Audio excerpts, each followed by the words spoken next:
Hello friends. Specifically चीनी गुप्ता, ये तो तुम्हारे लिए साइकोलॉजिकल डिसऑर्डर चैप्टर 4 सबसे डिफ़िकल्ट चैप्टर है। नो डाउट, मतलब कोई डाउट नहीं है इसके बारे में कि ये सबसे ज़्यादा डिफ़िकल्ट चैप्टर है। इनफैक्ट इसके सिर्फ एक सेक्शन पे ही बड़ी बड़ी किताबें लिखी हुई हैं। तो हम कोशिश करेंगे जितना मुझे समझ में है इसको समझा दूंगा, क्योंकि मैंने काफ़ी पढ़ा है, ऐसी बात नहीं, साइकोलॉजिकल डिसऑर्डर्स। और फिर भी कुछ नहीं समझ में आया तो you can ask any time.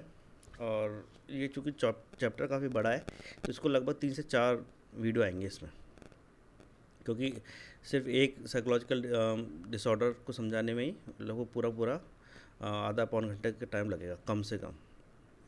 तो और ये लगभग 20 पेजेस के समथिंग है, 18 पेज के समथिंग है, तो 3 3 पेजेस करके आएंगे, 3 से 4 पेजेस का हर वीडियो होगा। तो let's begin our study without wasting any more time. Psychological disorder, actually psychological disorder में क्या है, एक कार्ल यूंग की लाइन है specifically, how can I be substantial without casting a shadow. मतलब कि ऐसा कोई चीज़ होगी, अगर हम सही भी हैं तो भी कुछ ना कुछ हमारे जो होगा, कुछ ना कुछ हिस्सा होगा जो शेडो हुआ, जिसके बारे में हम नहीं जानते होंगे। इस एक्चुअली ये कार्ल यूंग का जो ग्रीन से मैंने अंडरलाइन किया हुआ है, मतलब हाईलाइट किया हुआ है, ये एक अच्छी लाइन है to understand what is psychological disorder. क्योंकि बहुत से साइकोलॉजिकल डिसऑर्डर ऐसे रहे थे जो पहले साइकोलॉजिकल डिसऑर्डर माने जाते थे, लेकिन अब ख़त्म हो गए। जैसे लेस्बियन, जो लेस्बियन रिलेशनशिप थी वो पहले सेक्सुअल रिलेशनशिप आप कह सकते हो, बाई सेक्सुअल रिलेशनशिप, वो पहले साइकोलॉजिकल डिसऑर्डर मानी जाती थी, फिर वो ख़त्म हो गई। तो अब उसको एक नॉर्मल बिहेवियर माना जाता है। तो ये है चीज़ें, साइकोलॉजिकल डिसऑर्डर्स भी काफ़ी चीज़ें बदलते रहे। अब साइकोलॉजिकल डिसऑर्डर्स के एक्चुअली कारण क्या क्या हो सकते हैं। सबसे बड़ा कारण तो इसमें दो ही हैं। देखो, साइकोलॉजिकल डिसऑर्डर का आप चीज़ समझोगे कि इसके रीज़न क्या होता है। इस साइकोलॉजी में सबसे इंपॉर्टेंट चीज़ है पर्सन और उसका एनवायरनमेंट।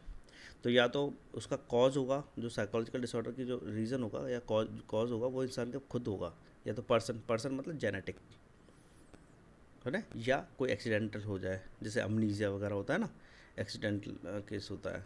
इस तरीके से कोई एपिलेप्सी, कोई डिजीज, इस तरीके से एनवायरनमेंट में होता है। जैसे कि सामने वाले किस तरीके से आपसे बिहेव करते हैं, फैमिली मेम्बर्स आपसे किस तरह से बिहेव करते हैं, सोसाइटी किस तरह से बिहेव करती है, उस हिसाब से इंसान अपना बिहेवियर चेंज करता है, वो उसको एक तरह का साइकोलॉजिकल डिसऑर्डर ही माना जाता है।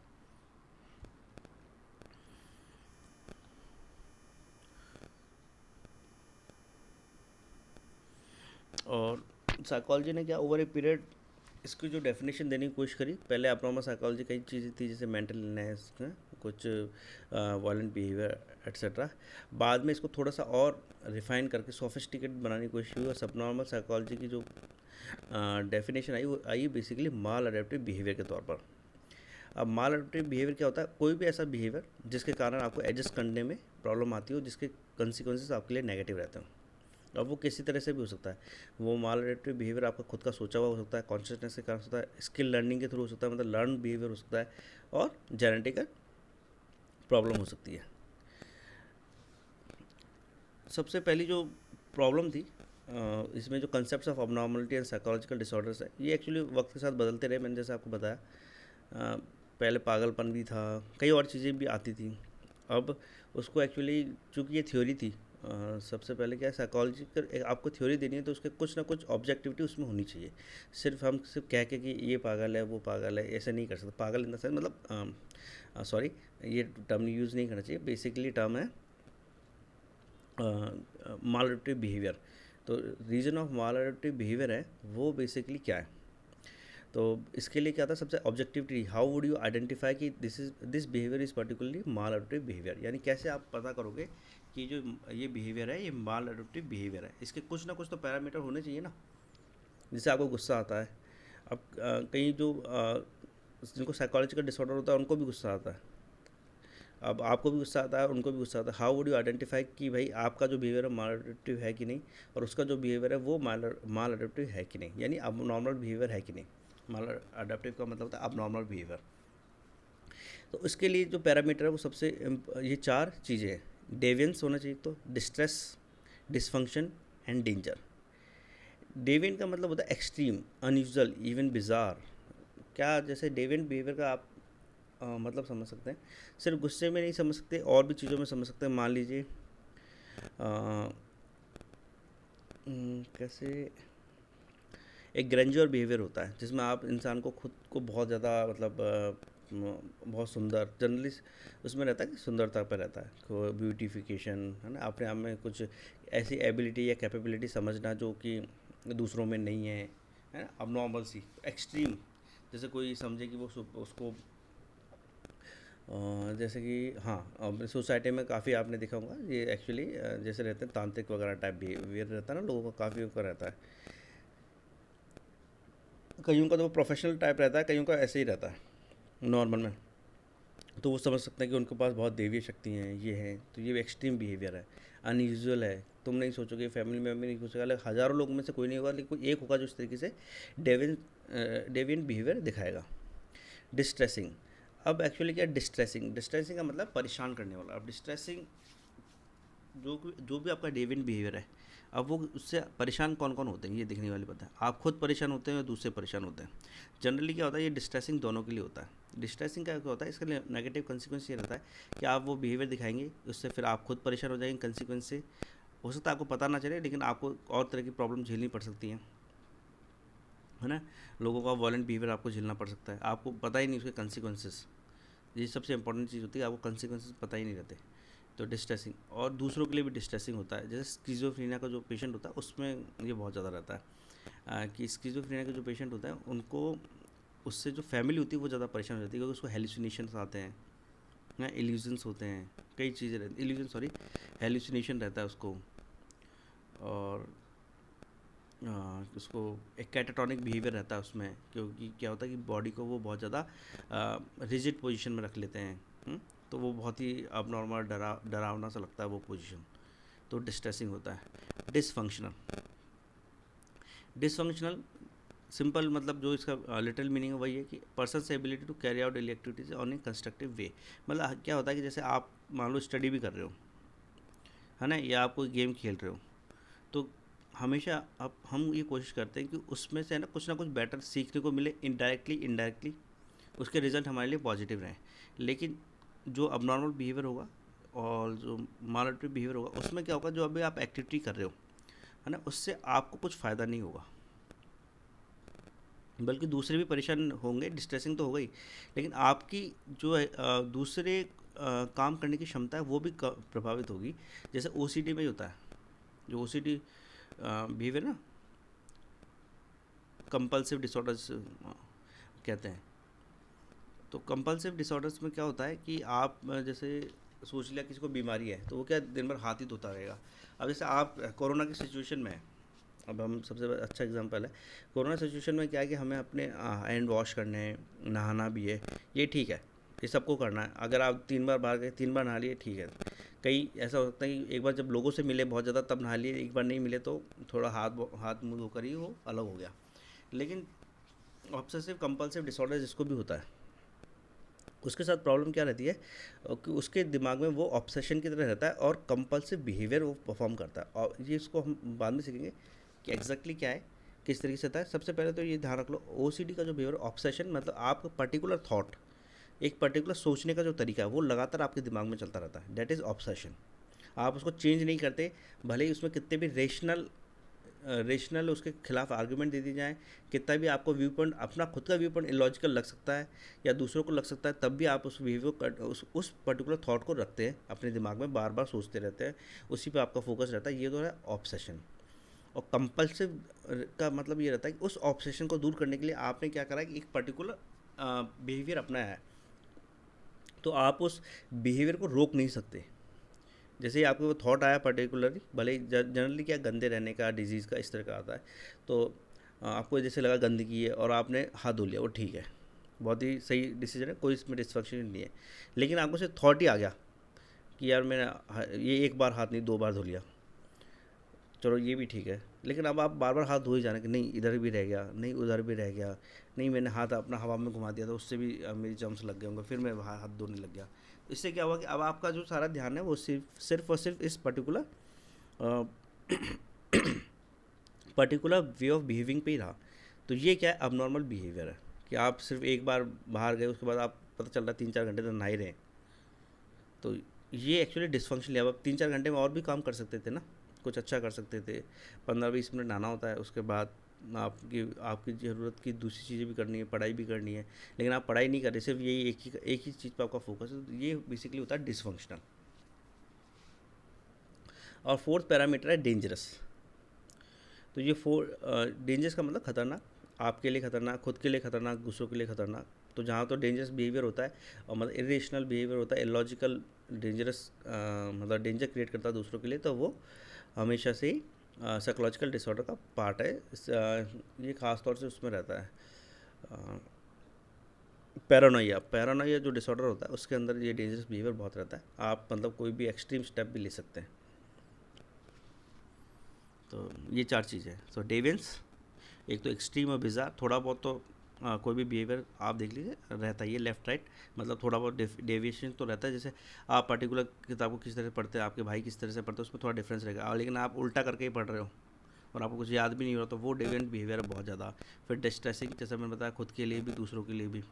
डिसफंक्शनल, आपकी जो दूसरी कोई काम करने की एबिलिटी, आपको अपनी ज़िंदगी को अच्छा बनाने की एबिलिटी में अगर वो बिहेवियर एक तरह से रुकावट है, ऑब्स्ट्रक्शन क्रिएट कर रहा है, तो डिसफंक्शनल। और डेंजरस है अगर कोई भी ऐसा बिहेवियर, पागलपन, बहुत ज़्यादा मारपीट बिहेवियर आप कहें कि जो इससे दूसरों की जान को खतरा हो या आपकी खुद की जान को भी खतरा हो जाओ।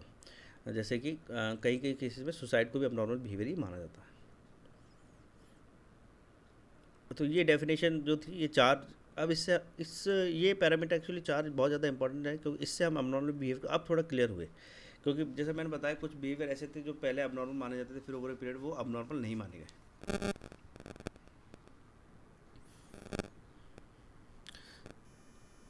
आगे बढ़ते हैं, आगे क्या चीज़ है। फिर ये एक्चुअली इसका डेविएशन वगैरह का ये बाद में एक्सप्लेनेशन दिया हुआ कि क्या चीज़ है, कैसे है। तो जो साइकोलॉजिकल बिहेवियर में क्या होता है कि साइकोलॉजिकल स्टडी में क्या है कि अपना कोई आइडियल मॉडल तो है नहीं फॉर बिहेवियर। अब जैसे इसका कारण ये है कि जैसे मान लीजिए, अगर मान लीजिए आप सिटी के अंदर रह सकते हैं, तो आप पर्टिकुलर चीज़ को करने का एक पर्टिकुलर बिहेवियर है। हो सकता है कि गांव में वैसा ना हो, तो इसका मतलब ये नहीं कि सिटी वाले अबनॉर्मल है या गांव वाले अबनॉर्मल है, समझे। तो कोई आइडियल मॉडल ऑफ बिहेवियर नहीं है। यूएसए में भी पर्टिकुलर चीज़ को अलग तरीके से लोग परफॉर्म कर सकते हैं। जैसे मैं एक बार कहीं पढ़ रहा था, साउथ कोरिया में आई थिंक जो वाइट का साइन होता है वो रुकने का होता है। तो एक बार एक क्या हुआ था कि एक रेस हुई थी, शायद एशियन गेम्स हुए थे। ये एक किताब के अंदर लिखा हुआ, मुझे भी किताब याद नहीं हुई, आई थिंक साइकोलॉजी की एक अच्छी, बैरन बैरन में, आई थिंक ये एक बड़ी किताब है, कभी आप ग्रेजुएशन में आएंगे तो शायद उसको पढ़ेंगे। तो उसमें है ये कि साउथ कोरिया में क्या होता है कि वाइट जो कलर होता है वो रुकने का साइन होता है।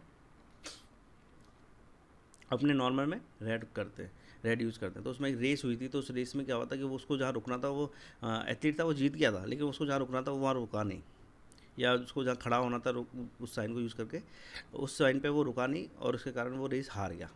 तो बाद में पता चला कि वहाँ पर वाइट कलर यूज़ होता है। अब ये क्या कहोगे, अपनॉर्मल बिहेवियर कर सकते हैं कि आप इसको, कि उस कंट्री का ही अपनॉर्मल बिहेवियर है? ऐसा नहीं है, क्योंकि हर हर जगह का अपना अपना बिहेवियर होता है। क्योंकि उस वाइट को यूज़ करने से उस कंट्री की ग्रोथ में, प्रोग्रेस में, या वहाँ के लोगों के डेवलपमेंट में कोई उसका नेगेटिव इफेक्ट नहीं आ रहा था। अब इसी से क्या है कि जो कॉन्फ्लिक्टिंग व्यूज़ है, जो भी एक्चुअली इस जो पहला सेक्शन है वो बेसिकली इसी से डील कर रहा है, क्या अबनॉर्मलिटी है, क्या मतलब कौन सा बिहेवियर अबनॉर्मल माना जाए। तो उसमें 2 अप्रोचेस ऑब्जर्व हुई हैं। पहली, डेविएशन फ्रॉम सोशल नॉर्म्स। अब नॉर्म्स क्या होता है, रूल्स वगैरह होते हैं, लेकिन ये क्या डेविएशन फ्रॉम सोशल नॉर्म्स ना इतना यूज़फुल नहीं है, क्योंकि सिटीज़ में आप देखेंगे कि जो गाँव में जो सोशल नॉर्म्स थे उनको फ्लाउट किया ही जाता है। अभी के जो 16-17 जैसे आप हैं, है ना, और जब मैं 16-17 का था, तो हम दोनों के बिहेवियर में जो उस वक्त की सोशल नॉर्म थे, आज के सोशल नॉर्म है, उसमें काफ़ी हद तक डिफरेंसेस हैं। और जब भी लोग यंग होते हैं तो वो हमेशा उस नियम के खिलाफ थोड़ा सा, कई लोग जाते हैं, सारे तो नहीं जाते लेकिन कई लोग जाते हैं, तो आप उसको अबनॉर्मल बिहेवियर नहीं कह सकते। तो इसी के बारे में है कि सोसाइटी का, अगर हम सोसाइटी के खिलाफ एक्ट करते हैं तो क्या वो अबनॉर्मल माना जाएगा? तो ये कोई ज़रूरी नहीं है।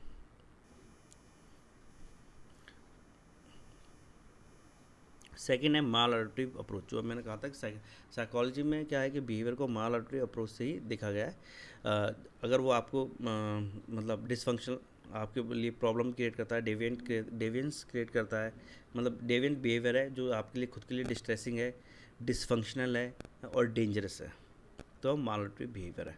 फिर वेलबिंग की क्या डेफिनेशन है? अब मालएडप्टिव बिहेवियर तो कुछ भी हो सकता है। मान लीजिए कि लोग ये सत्याग्रह भी करते हैं, तो ऐसे तो मालएडप्टिव बिहेवियर अगर आप उसको देखेंगे तो, लेकिन क्या उसको हम अबनॉर्मल बिहेवियर मानेंगे? नहीं, क्योंकि वो लोगों के भलाई के लिए हो रहा है। तो wellbeing for the society, for personal wellbeing, लोगों के वेलबिंग के लिए, है ना। तो ये एक्चुअली क्या न्यूआंसेस हैं कि किस तरीके से अबनॉर्मल बिहेवियर को डिफाइन किया जाता है।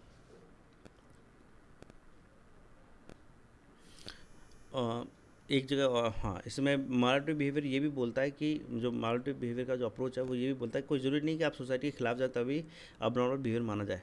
सोसाइटी के का जो बिहेवियर अगर उसको भी आप फॉलो करते हैं तो हो सकता है वो भी अबनॉर्मल बिहेवियर है, क्योंकि अबनॉर्मल बिहेवियर की जो डेफिनेशन है उसमें डिसफंक्शनलिटी बहुत ज़्यादा इंपॉर्टेंट है कि वो आपके डेवलपमेंट ग्रोथ के खिलाफ नहीं जानी चाहिए।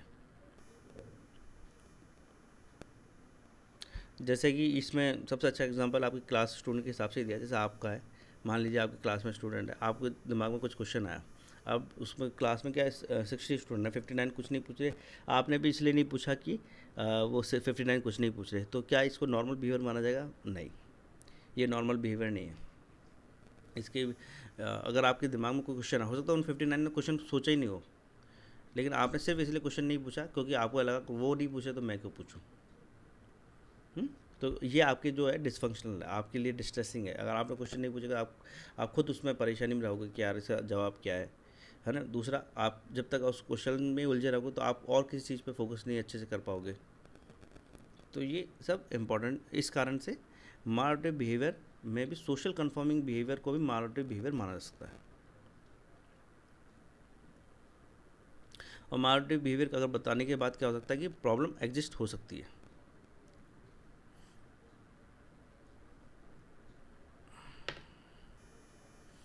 और इसके कारण क्या हो सकता है? मालएडप्टिव बिहेवियर रहेगा तो आपको स्टिग्मा हो सकता है। स्टिग्मा एक्चुअली क्या होता है कि लोगों के से खिलाफ कोई एक तरह का ओपिनियन बन जाता है, जिससे आप खुद हर वक्त डरे से रहते हैं। या आपको लगता है कि आप उससे कभी ठीक निकल नहीं पाएंगे, ठीक नहीं हो पाएंगे, तो it is called stigma. Historical background, ये हिस्टोरिकल बैकग्राउंड मेरे हिसाब से कुछ ज़्यादा ज़रूरी नहीं है, थोड़ा सा इन्फॉर्मेशन के लिए आप पढ़ लीजिएगा कि ये क्या क्या है। जैसे पहले एक्सॉर्सिज्म यूज़ करते थे, आजकल दवाइयाँ देते हैं, और बेसिकली साइंस तो दवाई देता है लेकिन एक्सॉर्सिज्म भी यूज़ किया जाता है कभी कभी। ये एक्चुअली क्या होता है कि थिंकिंग होती है उसको सही करने के लिए किया जाता है, क्योंकि क्या हो सकता है अबनॉर्मल बिहेवियर इसलिए भी हो सकता है कि आपको लगे कि यार मैं तो जब तक मुझे मान लीजिए, ये सिर्फ पढ़ाने के पर्पज़ से कि मान लीजिए आप सोचें कि जब तक मैं वो मंदिर या वो मस्जिद या मैं गुरुद्वारे या इधर नहीं चले जाऊँगा तब तक मुझे अच्छे नंबर नहीं मिलेंगे, तब तक मैं परेशान होंगी। तो क्या होगा कि साइकोलॉजिस्ट आपको समझ जाएगा, वो आपको एक दो मंदिर मस्जिद दिखा देगा, वो ठीक है, ये गुरुद्वारा दिखा देगा, जो भी आपकी फीलिंग है, और आप अच्छे नंबर ले आएंगे। जैसे मुझे हमेशा से लगा, ये मेरा पर्सनल व्यू है वैसे, कि हम ये सोचते हैं ना कि ये क्या कहते हैं, ये पूजा कर लेते हैं या हम वो रत्न पहन लेते हैं या ये कर लेते हैं, इससे बहुत ज़्यादा फ़ायदा होता है। ऐसा कुछ ही नहीं, मुझे लगता है ऐसा कुछ ही नहीं होता, ये हमारी सिर्फ थिंकिंग होती है।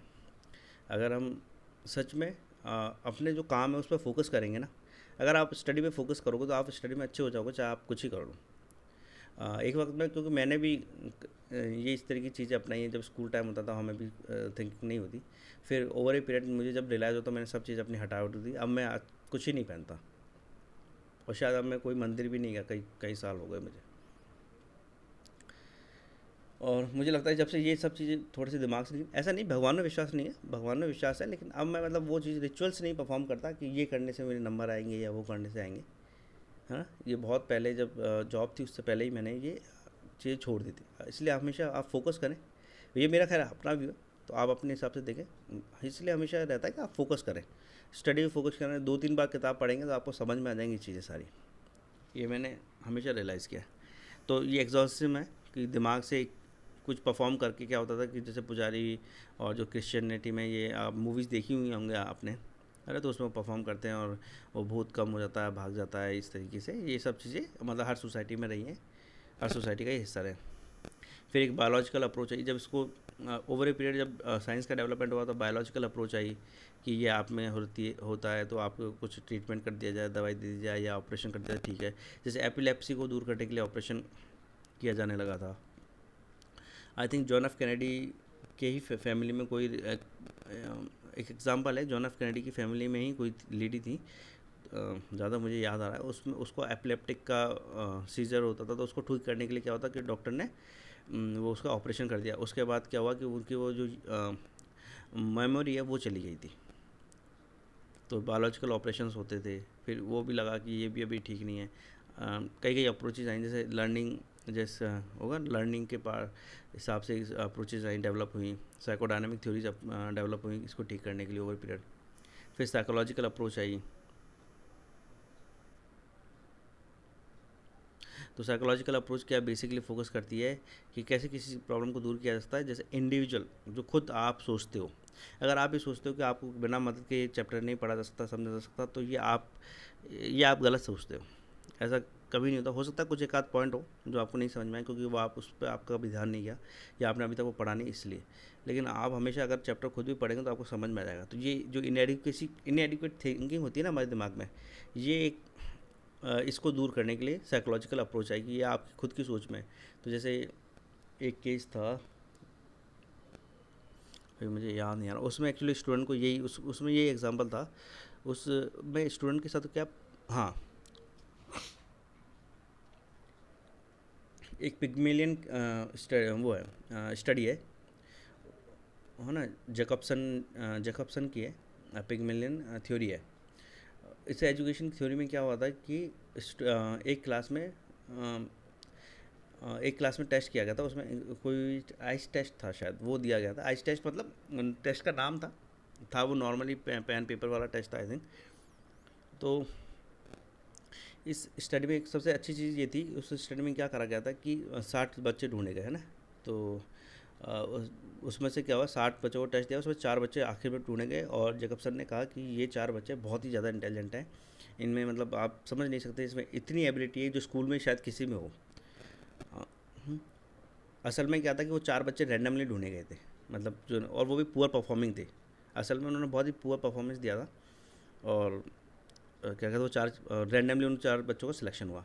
अब अल्टीमेटली क्या हुआ कि उन 4 बच्चों को पता चला कि भाई हम तो बहुत इंटेलिजेंट हैं, जबकि ऐसा कुछ नहीं था।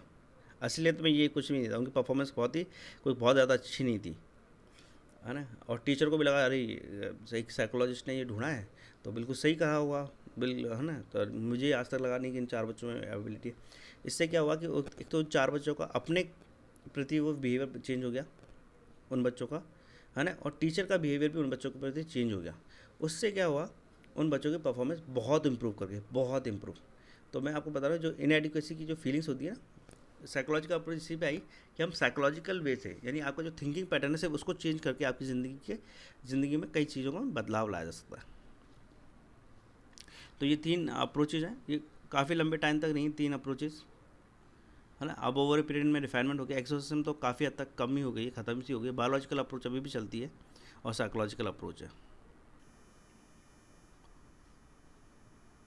फिर ये और दूसरी हैं कि जिस ऑर्गेनिज्म अप्रोच, प्लाटो के इंसान के अंदर क्या क्या प्रॉब्लम हो सकती है, बायोलॉजिकल रही ना, ये ग्रीस वगैरह में सोक्रेट्स, हिपोक्रेट्स वगैरह इन्होंने ढूंढी। गैलन ने कहा कि इंसान के अंदर 4 ह्यूमर्स होते हैं, अगर ये है ना, जो उसके पर्सनल कैरेक्टर टेम्परामेंट को डिसाइड करते हैं, तो इनमें कोई भी चेंज होती है तो इंसान का अपनॉर्मल बिहेवियर हो जाता है। तो अलग अलग थ्योरी आई, ओवर पीरियड रिफाइनमेंट आते गए शुरुआत में। फिर मिडिल एजेस में डेमोनोलॉजी आई, सुपरस्टिशन आए। फिर ये जो हम ड्रैकुला वगैरह फिल्मों में देखते हैं, भूत वगैरह, ये मिडिल एजेस की देन है, जब इस पर थोड़ा फोकस किया जाने लगा कि ये क्या है, आखिर लोगों को क्यों अपनॉर्मल बिहेवियर होता है। फिर रेनेसां पीरियड के अंदर जॉन वेयर थे, उन्होंने एम्फेसाइज किया कि psychological conflict and disturb interpersonal relationship call psychological disorder. Disturb interpersonal relationship होती है जैसे कि मान लीजिए फैमिली से, पेरेंट्स के साथ डिस्टर्ब हो जाते हैं। कुछ में ये होता है कि आपका जो हस्बैंड वाइफ होते हैं तो स्पाउस के साथ, या कोई रोमांटिक रिलेशनशिप में होते हैं, तो उसमें जब क्या उसके साथ अपने पार्टनर के साथ कुछ झगड़ा हो जाता है, तो उससे भी आप देखना कभी आपको लगेगा दुनिया ख़त्म हो गई, मुझे कोई पसंद नहीं करता, ये वो फलाना डिब्बा। हाँ, कई केसेस में सुसाइडल थॉट भी आने लगते हैं। अभी इससे ज़्यादा बड़ी बेवकूफ़ी तो खैर दुनिया में कुछ होती नहीं है, लेकिन ऐसा भी हो सकता है ना। तो जॉन वेयर ने कहा था कि जो इंटरपर्सनल रिलेशनशिप होते हैं है ना, उसका एक्चुअली साइकोलॉजिकल कॉन्फ्लिक्ट ज़्यादा रहता है, ऑब्नॉर्मल बिहेवियर इसलिए रहता है। फिर 17th century age of reason enlightenment था, इसमें थोड़ा सा और डेवलपमेंट हुआ, लोग थोड़ा सा सोचने भी लगे। तो अलग अलग थ्योरीज आई, जैसे कार्ल यूंग की थ्योरी है, वुंड की थ्योरी है, तो ये सब रहा। हाँ, साइकोडायनामिक अप्रोच सबसे बढ़िया।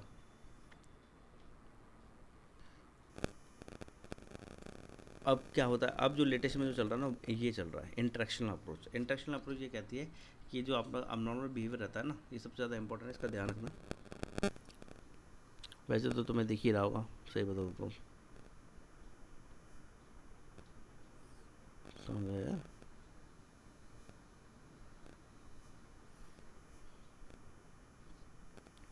ये जो है ना इंटरेक्शनल अप्रोच, ये सबसे इम्पोर्टेंट है। एक्चुअली क्या है कि अब ओवर ए पीरियड ये समझ में आया कि देखो, किसी भी चीज़ का एक कारण नहीं होता, कई चीज़ों के कई कारण हो सकते हैं। तो अब क्या है कि अबनॉर्मल बिहेवियर को ये भी माना जाता है कि उसका पर्सनल साइकोलॉजिकल अप्रोच भी है, उसकी फैमिली में भी प्रॉब्लम हो सकती है, जो इंटरेक्शन वो लोगों के साथ करता है सोशल में भी प्रॉब्लम हो सकती है, और उसके जो पर्सनल है जेनेटिक भी काफ़ी, जेनेटिक तो खैर नहीं, लेकिन हम मान सकते हैं जैसे आदमी कोई बीमार हो तो उससे काफ़ी हद तक प्रॉब्लम आती है। जेनेटिक भी मान सकते हैं, जैसे बायपोलर डिसऑर्डर जनरली जेनेटिक होता है, ये ओवर ए पीरियड नहीं डेवलप होता है। ऐसा नहीं है कि आप अचानक से आपको डेवलप हो जाएगा, आपकी फैमिली में किसी में रहा हो या आपकी जीन्स में रहा हो तभी बायपोलर डिसऑर्डर आता है 99% केसेस में। नॉर्मल में ये ऐसे नहीं होता। डिप्रेशन हो सकता है लेकिन बायपोलर डिसऑर्डर नहीं होता है। बायपोलर डिसऑर्डर जो कि अभी सुशांत सिंह राजपूत के केस में भी शायद यही बात चल रही है, बायपोलर डिसऑर्डर था, लेकिन उसकी फैमिली में अभी तो कोई ऐसी हिस्ट्री निकली नहीं कि बायपोलर डिसऑर्डर उसको क्यों हुआ, कैसे हुआ, क्या कारण थे। तो कई चीज़ें डाउट होते दुनिया में। अभी क्लासिफिकेशन ऑफ साइकोलॉजिकल डिसऑर्डर्स। अब क्लासिफिकेशन अगर हम देखेंगे साइकोलॉजिकल डिसऑर्डर की, तो ये DSM दिया गया, diagnostic statistical manual of mental disorders. इसमें क्या हो सकता था कि इसमें पहले क्या 5 एक्सिस थी, 5 तरीके थे, जैसे क्या सिम्टम्स हैं, कोई बिहेवियरल मालडिव बिहेवियर तो नहीं रहा, है ना, कोई जेनेटिक प्रॉब्लम तो नहीं है, आपका कैसा इंट्रैक्शन है, इस तरीके से 5 थे। लेकिन अब इसको शायद मैंने एक बार पढ़ा था 1-1.5 साल पहले कि अब इसको शायद ख़त्म कर दिया है। DSM को अब मतलब ज़्यादा माना नहीं जाता। इसमें DSM 4 एडिशन है, लेकिन अब DSM 5th एडिशन भी आ गया था और उसके साथ अब इसको हटा दिया है। तो इसमें क्या 5 एक्सिस है, ये देखेंगे ना 5 एक्सिस। तो लेकिन अब मेरे हिसाब से इसको पढ़ने की ज़रूरत नहीं, चाहो तो आप नेट पे देख लीजिएगा इसकी 5 एक्सिस क्या है। तो सिंपल तो ये कि सिम्टम्स क्या हैं, कोई बिहेवियरल माल फंक्शन तो नहीं है ना, कोई ऐसी मतलब ऐसा तो नहीं कि सिम्टम्स भी हुए, सिम्टम्स हो ही नहीं, आपका बिहेवियर प्रॉब्लम मतलब सिम्टम्स तो हो लेकिन आप उस जैसा कोई बिहेवियर ना हो जिससे वो आपको प्रॉब्लम होती हो, या कोई जेनेटिक कॉज इस तरीके से है ये। फिर इंटरनेशनल क्लासिफिकेशन ऑफ डिजीज़ है, इसमें 10 तरह की डिजीज़ हैं बेसिकली, ये WHO के द्वारा है। ये इसको भी देख लीजिएगा। वैसे आप मुझे नहीं लगता 12th क्लास में तो उसकी कोई खास ज़रूरत पड़ती, इसको क्वेश्चन आता हुआ। अब हम पढ़ते हैं फैक्टर्स अंडरलाइंग अबनॉर्मल बिहेवियर। जैसे मैंने बताया बायोलॉजिकल फैक्टर्स, आजकल इंट्रैक्शन अप्रोच है, जो अगर आप इसमें देखेंगे ये वाली जो इसमें बायोलॉजिकल है, साइकोलॉजिकल है और ये सोशल है, ठीक है। तो ये देखना। तो सबसे पहले क्या biological factors underlying abnormal behaviour. Abnormal behaviour कारण क्या हो सकता है, जैसा कि अभी हमने पढ़ा, साइकोलॉजिकल हो सकता है, बायोलॉजिकल हो सकता है। बायोलॉजिकल में जीन्स वगैरह है, कुछ डिसऑर्डर्स में, कुछ दवाइयाँ हैं, कुछ बीमारी है, कुछ एक्सीडेंट है, इस तरीके का रह सकता है। अमनीसिया जैसे एक्सीडेंट से होता है, जीन से बाइपोलर डिसऑर्डर जैसा होता है। स्किज़ोफ्रेनिया भी जेनेटिक माना जाता है, 100% नहीं है लेकिन स्किज़ोफ्रेनिया जेनेटिक। एक स्टडी में शायद 74% बताएगा कि अगर ट्विन ब्रदर्स हैं, ट्विन मतलब वो आइडेंटिकल ट्विंस, एक तो जैसे जैगो नॉन आइडेंटिकल ट्विंस होते हैं, एक होता है आइडेंटिकल ट्विंस। तो जो आइडेंटिकल जैसे हर चीज़ सेम है, तो उनमें भी ज़रूरी नहीं कि दोनों को स्किज़ोफ्रेनिया हो, है ना। तो इससे ये पता चलता है कि 25% रोल कम से कम, या 26% रोल 74 का है आइडेंटिकल ट्विंस में स्किज़ोफ्रेनिया होने का। मतलब एक को है तो 74% चांस है कि दूसरे को भी होगा, लेकिन 26% चांस नहीं है। तो इसका मतलब ये कि जो उसका पर्सनल रीज़न है, उसके अलावा एनवायरनमेंट भी एक बड़ा रोल प्ले करता है स्किज़ोफ्रेनिया होने में। आप सबसे ज़्यादा देखेंगे जो साइकोलॉजिकल डिसऑर्डर्स हैं, एक ख़ास बात और, वो सबसे ज़्यादा उन लोगों में पाए जाते हैं जो थोड़ा सा लोअर बैकग्राउंड से आते हैं, क्योंकि वहाँ पर क्या होता है, स्ट्रेसेस बहुत तरह के होते हैं, छोटे घर होते हैं, है ना, बहुत ज़्यादा घिचपिच रहती, क्राउड बहुत ज़्यादा रहता है, एनवायरनमेंट भी अच्छा नहीं रहता, अनहाइजीनिक एनवायरनमेंट रहता है। फिर जो ये होती है आप कह सकते हैं इकोनॉमिक टेंशन बहुत ज़्यादा रहती है। तो ये बहुत ज़्यादा देखा गया, खासतौर से गेट्टोज़ वगैरह में जो लोग रहते थे, एक स्टडी में देखा गया कि वहाँ पर सबसे ज़्यादा ये प्रॉब्लम रहती है। तो लेकिन जबकि वहाँ, सॉरी, वहाँ पर सबसे ज़्यादा प्रॉब्लम रहती है, जबकि जो अपर अच्छी सोसाइटीज़ है उसमें ये जो अबनॉर्मल बिहेवियर्स हैं, जैसे साइकोलॉजिकल डिसऑर्डर, वो कम पाए जाते हैं। इसका मतलब ये क्योंकि एनवायरनमेंट का भी एक रोल होता है। अगर एनवायरनमेंट को हम पूरी तरह से नेगलेक्ट नहीं कर सकते, अगर हम पूरी तरह से नेगलेक्ट कर सकते हैं, नेगलेक्ट कर दें अगर एनवायरनमेंट को, तो हम देखेंगे ये डिफरेंस नहीं आना चाहिए। जिस परसेंटेज में लोअर सोशो इकोनॉमिक बैकग्राउंड में, मतलब जो घिट्टोज वगैरह में गरीबी बहुत ज़्यादा झोपड़पट्टी वगैरह में रहते हैं, अगर उनमें है उस परसेंटेज में ही फिर अमीर क्लास में भी होना चाहिए। अमीर जो लोग हैं उसमें भी लगभग उसी प्रोपोर्शन में होना चाहिए, क्योंकि ह्यूमन बींग्स तो लगभग बराबर डिस्ट्रीब्यूटेड है, लेकिन ऐसा नहीं है। तो इसका मतलब ये है कि एनवायरनमेंट का भी एक रोल होता है। बायोलॉजिकल फैक्टर्स हो गए। खैर, न्यूरोट्रांसमीटर, ये जो न्यूरोट्रांसमीटर है ये बेसिकली डोपामाइन थ्योरी है। स्पेसिफिकली आप स्किज़ोफ्रेनिया में देखेंगे ये डोपामाइन के कारण होता है। खैर यहाँ लिखा हुआ भी है। एक तो एंजाइटी डिसऑर्डर, इसमें हमेशा देखा गया कि लो एक्टिविटी होती है गामा अमीनोबिट्रिक एसिड की, ये ना एंजाइटी डिसऑर्डर है ना। तो ये क्या है, ये गामा अमीनोबिट्रिक एसिड है जो गाबा बोलते हैं। स्किज़ोफ्रेनिया में आप डोपामाइन देख सकते हैं। डिप्रेशन, इसकी जो एंजाइटी डिसऑर्डर है उसमें गाबा की लो एक्टिविटी होती है। स्किज़ोफ्रेनिया में जो है डोपामाइन की एक्सेसिव एक्टिविटी होती है, और जहाँ डिप्रेशन होता है वहाँ पर सेरोटोनिन की लो एक्टिविटी होती है। अब ये इसको कैसे तरह से देखा गया, एक्चुअली क्या है इसका पता इस तरीके से चलता है, जो डिप्रेशन के पेशेंट थे जब उनको ऐसी दवाइयाँ दी गई जिससे सेरोटोनिन इंक्रीज़ होता है, तो उनके डिप्रेशन में काफ़ी राहत मिली। तो ऐसे पता चलता है, जैसे गाबा की मेडिसिन जो इंक्रीज़ करती है न्यूरो एक्टिविटी को, है ना, गामा अमीनोपेट्रिक एसिड न्यूरो जो है उसकी एक्टिविटी को जो इंक्रीज़ करती है दवाई, वो एंजाइटी डिसऑर्डर को काफ़ी हद तक कंट्रोल करती हैं। जेनेटिक फैक्टर्स में, जैसे जेनेटिक में जैसे पेरेंटल होती है, तो स्किज़ोफ्रेनिया जैसे इसमें है ना, देखिए आप इसको रेफर लिखा हुआ है, ये जेनेटिक फैक्टर्स। बाइपोलर डिसऑर्डर नहीं है क्या इसके अंदर, डिप्रेशन, हाँ बाइपोलर डिसऑर्डर नहीं लिखा हुआ, लेकिन बाइपोलर डिसऑर्डर एक इम्पॉर्टेंट जेनेटिक कॉज के कारण होने वाले साइकोलॉजिकल डिसऑर्डर है।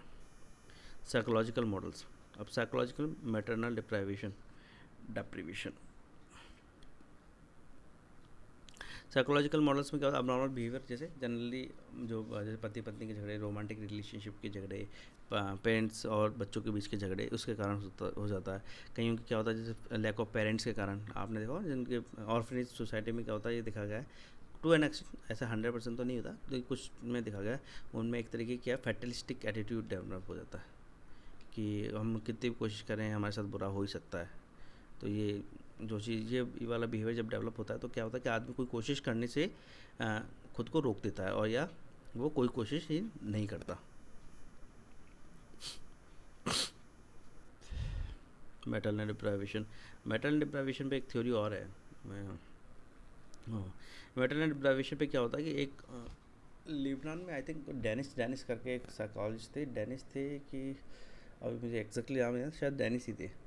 तो वो जो साइकोलॉजिस्ट थे उन्होंने क्या था, एक अच्छे से रिसर्च करी गई थी, तो उसमें देखा था कि जो बच्चे 2 साल के बाद ऑर्फनेज, मतलब ऑर्फनेज थे वहाँ पर, एक्चुअली शायद युद्ध कुछ हो गया होगा, तो उस कारण बहुत बच्चे ऑर्फनेज में चले गए थे और अपने पेरेंट्स को खो दिया था। तो उसमें देखा गया था कि जो बच्चे 2 साल से बाद अडॉप्ट किए गए, स्पेसिफिकली 8-10 साल की उम्र के बाद, उनमें क्या होता है कि वो जो था इंटेलेक्चुअल लेवल मतलब स्टडी का जो लेवल, वो थोड़ा सा कम था, रेदर देन जो बच्चे 2 साल या उससे पहले अडॉप्ट कर लिए गए। इसका कारण जो मतलब जो स्टडी में जो कारण निकला था वो ये था, क्या हुआ था कि अगर ऑर्फनेज में रहते हैं तो क्या होता है कि एक केयर गिवर होता है या 2-3 हो गए, बच्चे होते हैं कोई 20-30, तो हर किसी को एक तो इंडिविजुअल जो अटेंशन मिलनी चाहिए वो नहीं मिल पाती, और थोड़ा सा अपने आप को आइसोलेशन या अकेलापन हमेशा फीलिंग रहती है। लेकिन जो है ना, तो उसके कारण क्या होता है कि लोगों में वो इंटेलेक्चुअल डेवलपमेंट नहीं हो पाता, ऐसा माना गया। क्योंकि क्या होता है कि जब पेरेंट्स खेलते हैं, है ना, जब वो आपको पढ़ाने की कोशिश करते हैं, जब आपके साथ इंटरेक्शन करते हैं, तो उससे क्या होता है आपका जो कॉग्निटिव डेवलपमेंट है वो होता है। ये माना जाता है। माना क्या जाता है, ये प्रूव ही है ऑलमोस्ट। लेकिन जब उस ऑर्फनेज में देखा गया कि 2 साल से पहले जिस बच्चे को ले लिया, हुँ? तो उसके साथ ये प्रॉब्लम नहीं थी। उसका एक्चुअली था कॉग्निटिव डेवलपमेंट ठीक वैसा ही हुआ जैसे नॉर्मल बच्चों का होता है। हाँ, तो इसलिए साइकोलॉजिकल डिसऑर्डर होता है ये एक्चुअली सेपरेशन, मैटरनल डेप्रिवेशन कारण हो सकता है। कई चीज़ें इसमें, फॉल्टी पेरेंट चाइल्ड रिलेशन जैसे हमने आप बताया, मालाडोटिव फैमिली स्ट्रक्चर जो होता है ना, ये एक्चुअली क्या होता है, मालाडोटिव फैमिली स्ट्रक्चर ऐसे इस तरह का होता है जैसे कि पेरेंट्स आपको तो कह रहे हैं सामने से, कई होता, कईयों में नहीं होता, 99% में नहीं होता, लेकिन एक आध केसेस में ऐसा स्टडी के तौर पर बताया गया। जैसे कि हाँ, जैसे कि क्या होगा, जैसे आप एग्ज़ाम में बहुत अच्छा स्कोर नहीं कर पाए, अब आपके सामने तो कह दिया कि नहीं नहीं ये क्या कहते हैं, तुम बहुत इंटेलिजेंट हो, ये हो वो हो, है ना, तुम कर सकते हो। लेकिन क्या हुआ कि अब पीछे से उनका बिहेवियर जो है वो थोड़ा सा नेगेटिव है कि पता नहीं बेटा कुछ कर पाएगा कि नहीं, बेटी कुछ नहीं कर पाएगी नहीं। हालांकि उनका इंटेंशन कोई रॉन्ग नहीं है, लेकिन वो क्या 2 तरह का बिहेवियर शो कर रहे हैं। तो ये एक्चुअली क्या माल्टी फैमिली स्ट्रक्चर्स में आता है कि आपका फैमिली स्ट्रक्चर जो है वो ठीक से, मतलब वो इस तरीके का नहीं है कि आप जब कभी डिप्रेशन में या मतलब कोई टेंशन में हो तो वो उसको संभाल सके फैमिली। सीवियर स्ट्रेस तो क्या होता है कि जनरली कोई डिजीज़ वगैरह हो जाती है या मान लीजिए किसी की डेथ हो जाए तब रहता है। साइकोडायनामिक मॉडल, अब ये साइकोडायनामिक मॉडल है ना, ये सबसे इम्पोर्टेंट सबसे बड़ा चैप्टर एक्चुअली यही है। अभी तक हम जो साइकोलॉजी में पढ़ रहे थे ना, वो बेसिकली एक बेसिक अंडरस्टैंडिंग का पार्ट है। सॉरी, साइकोडायनामिक मॉडल के क्या है कि साइकोलॉजिकल रीजन, इंटरनल फोर्सेस आपका कारण है बिहेवियर का। इंटरनल फोर्सेस मतलब आपकी जो खुद की थिंकिंग है इस तरीके से, या आपका जो बिहेवियर डेवलपमेंट हुआ ओवर पीरियड आपकी अपनी थिंकिंग के कारण वो। अब इसमें सबसे अच्छा फ्राइड का है, फ्राइड ने दिया था एड ईगो सुपर ईगो। ये मुझे यकीन आपने साइकोलॉजी में पढ़ भी लिया हुआ।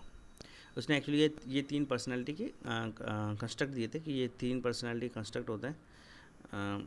एड मतलब रेशनल थिंकिंग, ईगो मतलब वो सॉरी एड मतलब ड्राइव्स इम्पल्स नीड्स, इसके इंस्टिंक्चुअल ड्राइव्स इम्पल्स और नीड्स जो होती हैं वो। इंस्टिंक्चुअल मतलब एड का जो जन्म होता है आपकी पर्सनैलिटी के साथ ही, मतलब आपके साथ ही हो जाता है। जो छोटा बच्चा होता है जैसे उसको भूख लगी तो रोने लग जाता है, प्यास लगी तो रोने लग जाता है, इस तरीके से, है ना। जब कोई अच्छी चीज़ लगी तो खुश हो जाता है, खाना खिलाते तो ठीक है। तो इंस्टिंक्चुअल ड्राइव्स है। और बड़े होते जाते हैं तो अलग अलग तरह की ड्राइव, जैसे रोमांटिक पार्टनर की ड्राइव, इस तरीके से आपको जो इंटरनली फोर्स करती है। एड होता है वो रेशनल थिंकिंग होती है, जो सॉरी ईगो जो होता है वो रेशनल थिंकिंग होती है। इसको आप सीईओ भी कह सकते हैं, chief executive officer of your thinking of your behaviour. Ego को आप सीईओ कह सकते हैं। सीईओ का मतलब ये होता है वो एक्चुअली क्या है, इनने जनरली जो साइकोडायनामिक थ्योरी थी फ्राइड की, वो ये कहती थी कि आपका बिहेवियर कैसे डिसाइड होता है। आपका बिहेवियर डिसाइड होता है कि आप जैसे ही कोई चीज़ आपके आमने या सामने आती है, सोसाइटी में आती है, तो आप उसके लिए या तो अट्रैक्ट होते हैं, करना चाहते हैं या नहीं करना चाहते, ठीक है। अब अगर नहीं करना चाहते हो सकता है कोई आपको लॉस ना हो, या हो सकता है लॉस हो तो उसके बारे में सोचे, और करेंगे तो भी हो सकता है कि लॉस हो। सबसे ज़्यादा तो इसका एक्चुअली सेक्सुअल एग्जांपल ही लिया जाता है कि आप जैसे कि क्योंकि एक्चुअली इसकी जो स्टडी थी ना फ्राइड की, वो क्या थी, उन औरतों पे थी उस वक्त की, अमीर सोसाइटी की लेडीज़ पे थी। तो ये थोड़ा सा मतलब इस सेक्सुअल पर्सपेक्टिव से ही ज़्यादा है। इसको आप पढ़ लीजिएगा। वैसे तो इसमें एक्चुअली जो था वो कुछ हद तक ऐसा था कि अब जैसे हाँ, जैसे कि आप मान लो कुछ आपने जैसे कि मान ली पैसे के लिए सोच लेते हैं, मान लीजिए आपने कहीं पैसे गिरे हुए देखे, आप उठाने के लिए भागे, अब किसी ने आपको रोकने की कोशिश करी, ठीक है। तो अब यहाँ पर क्या होगा, जैसे ही जो आप पैसे के लिए भागे थे लेने के लिए, पैसों के लिए, वो तो था आपका एड, वो इम्पल्सिव था। पैसे देखिए, आपको देखा ये फ़ायदेमंद चीज़ है और ले लेते हैं। लेकिन जैसे वहाँ देखा कि ऑब्स्ट्रक्शन है, सामने कोई हो सकता है, तो वो कौन है, वो अब क्या करना है, तो वो आप कैसे डिसाइड करेंगे, वो आपका ईगो डिसाइड करेगा। ईगो मतलब रेशनल थिंकिंग कि भाई जो सामने है उससे आप लड़ सकते हैं कि नहीं, क्या ऐसा तो नहीं कहीं उसी के पैसे हो, कहीं वो पुलिस वाला तो नहीं है, क्या कोई ऐसी चीज़ तो हम नहीं उठाने जा रहे थे जो इलीगल थी। तो रेशनल थिंकिंग जो ईगो होता है वो सब चीज़ डिसाइड करके आपको बताता है कि आपको क्या करना चाहिए। अब जो फ्राइड था उसने कहा था कि जहाँ पर रेशनल थिंकिंग से आप सोच समझ के डिसीजन लेंगे वो तो ठीक है, लेकिन मान लीजिए वहाँ सामने पुलिस वाले खड़े हों, वो इलीगल हों पैसे, लेकिन आपने कहा नहीं नहीं मैं तो उठाऊंगा, क्योंकि आप क्या अपनी जो इड है उसको कंट्रोल नहीं कर पाए, या इंस्टिक्चुअल नीड है उसको कंट्रोल नहीं कर पाए पैसों की, तो क्या आप जेल में चले सकते हैं। आप पैसे उठा लेंगे और वो पुलिस वाला आपको पकड़ लेगा तो आप जेल में जा सकते हैं। तो ये अब बिहेवियर का कारण है इड इसमें। Rational ego, super ego actually और है कि मान लीजिए अब आप कैसे मैं बताऊँ, हाँ जैसे कि मान लीजिए सबसे अच्छा एग्जांपल तो ये बताते हैं, रोमांटिक पार्टनर बताता हूँ। जैसे मान लीजिए कोई आप किसी से प्यार व्यार करते हैं, आप उससे शादी करना चाहते हैं, रेशनल थिंकिंग आई, तो आपने देखा कि हाँ ठीक है लड़का अच्छा है, दिखने में भी अच्छा है, लड़की जो भी है वो भी अच्छी है, दिखने में भी अच्छी है, इंटेलिजेंट भी है, और पैसे वैसे भी ठीक है ना, हमेशा आपके साथ रहेंगे, और ये लॉयल वॉयल सब चीज़ है, अच्छा बैकग्राउंड है, जॉब भी अच्छी है, दोनों की लड़के लड़की दोनों की, आप मान लीजिए दोनों जॉब भी अच्छी है, तो यानी एड ने भी उसको अलाउ करा टू हैव ए मतलब रिलेशनशिप विद दैट पर्सन, और रेशनल थिंकिंग ने भी उसको अलाउ किया। लेकिन हो सकता है कि सुपर ईगो या मोरल स्टैंडर्ड उसको अलाउ ना करें। मोरल स्टैंडर्ड से कि जनरली सोसाइटल नॉर्म्स होते हैं जो सोसाइटी कहती है, वो हो सकता है वो विदेश का हो, या जैसे हमारे इंडिया में एक प्रॉब्लम कास्ट प्रॉब्लम बहुत ज़्यादा है इसके कारण, है ना। तो अब आपका क्या सोसाइटल ये इसने कहा कि नहीं यार ये तो भाई दूसरी कास्ट का है, ये प्रॉब्लम क्रिएट करेगा, ये होगा वो होगा, ये गलत है। तो अब आपने क्या इस तीनों में ले लिया और कहा कि नहीं अब इससे रिलेशनशिप बनाने का कोई फ़ायदा नहीं, जबकि दो आपको अलाउ कर रहे थे, ईगो आपको अलाउ कर रहा था, सुपर ईगो आपको अलाउ नहीं कर रहा था। लेकिन यहाँ पर आपने जो थिंकिंग दिखाई है वो रेशनल थिंकिंग नहीं है, इरेशनल है। तो क्या होगा, ये एक्चुअली क्या एक तरह का अबनॉर्मल बिहेवियर है। जैसे मास सुसाइड का एक केस हुआ था यूएसए के अंदर, उसमें भी क्या होता कि लोगों ने एक जो होते हैं ना ये बाबा टाइप लोग था वहाँ के, उसने क्या होता लोगों से मास सुसाइड कराया था कि उनको स्वर्ग मिलेगा। तो वो सुपर ईगो था, वो मोरल स्टैंडर्ड में ही लोगों ने जहर खाया था, क्योंकि वह सब खा रहे थे तो आप भी खा लिए, मतलब जो वहाँ बैठे थे उन्होंने भी खा लिया। तो ये चीज़ है। फ्राइड ने फिर साइकोडायनेमिक अप्रोच में कहा है कि एक्चुअली सिंबलिक एक्सप्रेशन है आपकी जो भी मेंटल कॉन्फ्लिक्ट होता है उसका सिंबलिक एक्सप्रेशन है आपका अपनॉर्मल बिहेवियर। जैसे कि एक उसने बच्चे का टेस्ट लिया था, बच्चे का एग्जांपल दिया था, हान आई थिंक नाम है, सब्जेक्ट स्टडी में सब्जेक्ट का नाम हान बताया गया।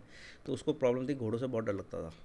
तो उस जो फ्राइड ने उसका एक्सप्लेनेशन दिया था वो ये था कि घोड़ों से एक्चुअली क्या था, ये अपने पिताजी से डरता था। तो जो घोड़ा है, जो हॉर्स है, वो एक्चुअली पिता का सिंबल करता है इस बच्चे के लिए, तो इसलिए ये घोड़े से डरता है, अपने पिता से डरता है तो घोड़े से भी डरता है। और ऐसे एक लेडी का था कि उसको क्या अपनी पत्नी के हस्बैंड से ही प्यार हो गया था, तो वो चाहती थी कि उसकी बहन मर जाए, उसकी बहन फिर मर भी गई। तो क्या हुआ, लड़की को पैरालिसिस हो गया उसको। अब जब फ्राइड उसको चेक कर रहा था तो उसके कोई सिम्टम नहीं फिजिकल कि भाई इसको पैरालिसिस क्यों, कोई ऐसा भी नहीं कि उसको कमी दिख रही हो। फिर उसने उसकी जब स्टडी करी तो उसने पाया कि इसको ये गिल्टी एक्चुअली वो हो गई थी, गिल्टी कॉन्शियस हो गई थी, कि उसने सोचा कि बहन मर जाए और उसके पति से वो शादी कर सके। तो वो क्या कहते हैं गिल्टी कॉन्शियस हो गई थी। तो जब फ्राइड ने उसको दूर किया तो उसके जो ऐसा कहते हैं कि उस लेडी को काफ़ी रिलीफ मिला था, उसका जो पैरालिसिस हो गया था पैर का वो काफ़ी हद तक ठीक हो गया था। तो जो फ्राइड ने कहा है कि जो हमारी प्रॉब्लम्स हैं, अबनॉर्मल बिहेवियर है, ये एक्चुअली हमारे अनकॉन्शियस मेंटल कॉन्फ्लिक्ट के कारण हो सकते हैं। क्योंकि जो लेडी थी उसको ये नहीं पता था कि वो एक्चुअली अपनी बहन, क्योंकि उसने अपने बहन के पति के बारे में सोचा और फिर अब उसकी बहन मर गई तो उसके कारण वो गिल्टी फील कर रही थी। ये एक्चुअली उसकी बहन नहीं सोच पा रही थी, ये उसके अनकॉन्शियस में जो गिल्टीनेस थी उसकी अनकॉन्शियसनेस में थी। इसलिए एक्चुअली फ्राइड ने कहा कि जो मेंटल कॉन्फ्लिक्ट है आपका अनकॉन्शियस हो सकता है। तो फ्राइड ने एक्चुअली अपनी साइकोडायनामिक थ्योरी भी इसी तरीके से दी है कि वो उसको जो आपसे बात करेगा, और फिर आपको जो प्रॉब्लम है उसको दूर करने की कोशिश करेगी। जैसे जनरली उसमें बात करते रहते हैं, एक काउच पे आपको लेटा देंगे, आपसे बात करते रहेंगे, उसके सेशन बहुत लंबे लंबे चलते हैं, मतलब ऐसे बताते हैं 2-3 साल तक चलते हैं। हालांकि आप शायद उसको थोड़ा रैशनलाइज कर देगा, लेकिन जो शुरुआती जो थ्योरी है उसमें वो 2-3 साल तक चलता रहता है, आपसे बात करता रहता है। उसको हम थेरेपीज में देखेंगे। फिर बिहेवियर मॉडल में तो ये है जो मैं आपको कहता था लर्निंग। आप क्या होता है कि जैसे एक पर्टिकुलर बिहेवियर ही अडॉप्ट कर लेते हैं, जैसे कि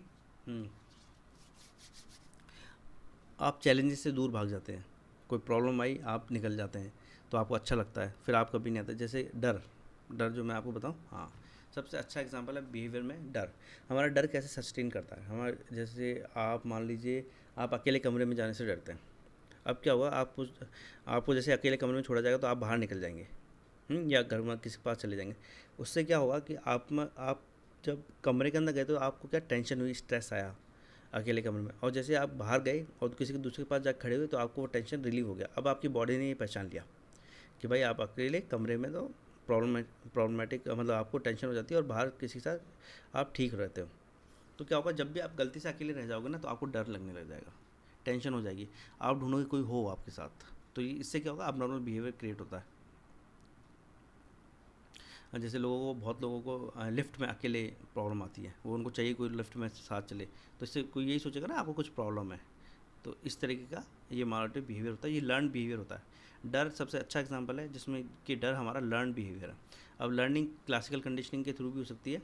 अगर आप देखेंगे क्लासिकल कंडीशनिंग, आपने, मुझे यकीन है आपने पढ़ ली होगी। ऑपरेंट कंडीशनिंग भी हो सकती है। क्लासिकल कंडीशनिंग में तो क्या एसोसिएशन होता है कि जैसे एसोसिएट कर देते हैं। अब इंडिया में जनरली क्या है, अकेले कमरे को भूत के साथ एसोसिएट कर देते हैं। भूत भी इनविजिबल है, अकेला कमरा ठीक है, अरे भूत होगा भूत होगा, तो क्लासिकल कंडीशनिंग है। ऑपरेंट कंडीशनिंग में क्या होता है कि आपको कुछ उसका कंसिक्वेंस मिलता है। अब आप जो है कमरे से बाहर निकल गए और किसी के पास जाकर खड़े हो गए या किसी को अपने साथ बुला लाए, तो ये ऑपरेंट कंडीशनिंग है, क्योंकि इसमें आपको वो जो बेनिफिट मिला है उसका आपकी खुद की एक्टिविटी के कारण। क्लासिकल कंडीशनिंग में आपकी खुद की एक्टिविटी की कोई ज़रूरत नहीं है, आप पैसिव रहते हो। ऑपरेंट कंडीशनिंग में क्या होता है, आप खुद एक्टिव हो, आपने खुद को एक्टिविटी करी है, उसका एक रिजल्ट निकला है, इसलिए आपको वो बेनिफिट मिला है। फिर सोशल लर्निंग भी है। सोशल लर्निंग में तो सोशल बिहेवियर है। जैसे कि क्या होता है, लड़कियों के साथ बहुत ज़्यादा देखा है कॉकरोच का फियर। अब कॉकरोच का फियर क्या है, जिन्होंने फिल्में नहीं देखी ना उनको कॉकरोच का फियर नहीं होता। जिन्होंने फिल्में देखी ना उन लड़कियों में सबसे ज़्यादा कॉकरोच का फियर रहता है। ये आप देख सकते हैं गाँव में, आदिवासियों में उनको कोई कॉकरोच का फियर नहीं होता, किसी जानवर का फियर नहीं होता। लेकिन सिटी में लड़कियों को बहुत ज़्यादा होता है। वो इसलिए नहीं डरती, जो मुझे लगता है, मतलब नहीं, और मुझे लगता है मैं गलत नहीं हूँगा, ये ज़्यादा डर ये फिल्मों के थ्रू आया कि उसमें हीरोइन अगर डरी थी तो फिर लड़कियों ने भी उस तरह का बिहेवियर अपना लिया। तो ये पर्टिकुलर सोशल बिहेवियर है।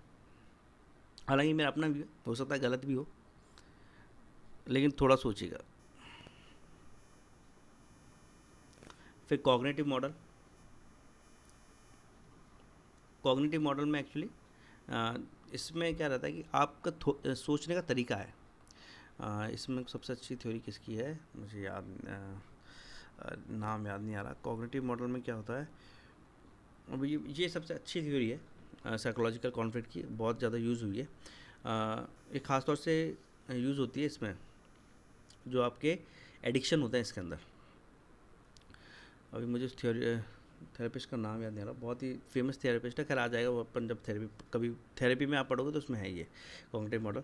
तो उसमें जो कहा है कि क्या होता है कि आदमी का एडिक्शन क्यों होता है। एडिक्शन मतलब आप जो ये ड्रिंक करते हैं ज़रूरत से ज़्यादा, स्मोकिंग करते हैं ज़रूरत से ज़्यादा, क्यों रहता है।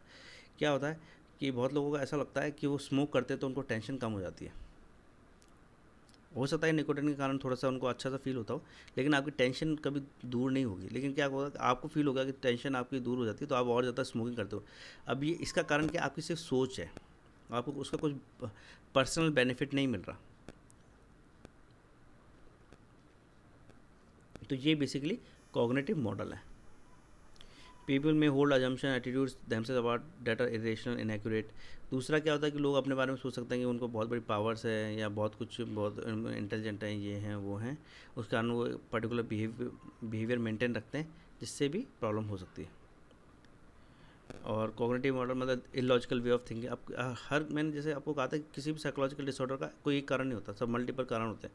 तो जैसे ऑब्सेसिव कंपल्शन में भी इलॉजिकल वेज ऑफ थिंकिंग ही रहती है। फिर ह्यूमनिस्टिक एग्जिस्टेंशियल मॉडल, इसमें एक्चुअली ये कहा गया है कि आपका जो अपनॉर्मल बिहेवियर होता है वो इस क्वेश्चन के कारण होता है कि आपका एग्जिस्टेंस क्यों आया। अब आपको लगे कि आपका तो जन्म ही बेमतलब किसी काम के लिए भी नहीं हुआ, हालांकि हर कोई ऐसे नहीं सोचता नहीं, लेकिन कोई का सोच भी सकता है हम तो ऐसे ही आए, फालतू में आए। तो ये जैसे होता है ना, कई लोग सुसाइड कर लेते हैं कि मेरे ज़िंदगी में कोई पर्पज़ ही नहीं रहा, कुछ हो गया तो सबसे पहले सुसाइड में, मतलब सबसे इरेशनल काम है। अगर आदमी मर गया, मान लो सुसाइड कर भी लिया और उसके बाद भी उसको रिलीफ ना मिला तो कहाँ जाएगा। एक बहुत पुराना शेर है कि मर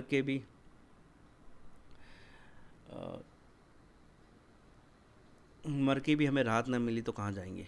एक बहुत अच्छा पुराना सा शेर है। तो यही है कि इसका कोई मतलब नहीं होता कि आप मतलब कोई सुसाइड करे किस तरीके से।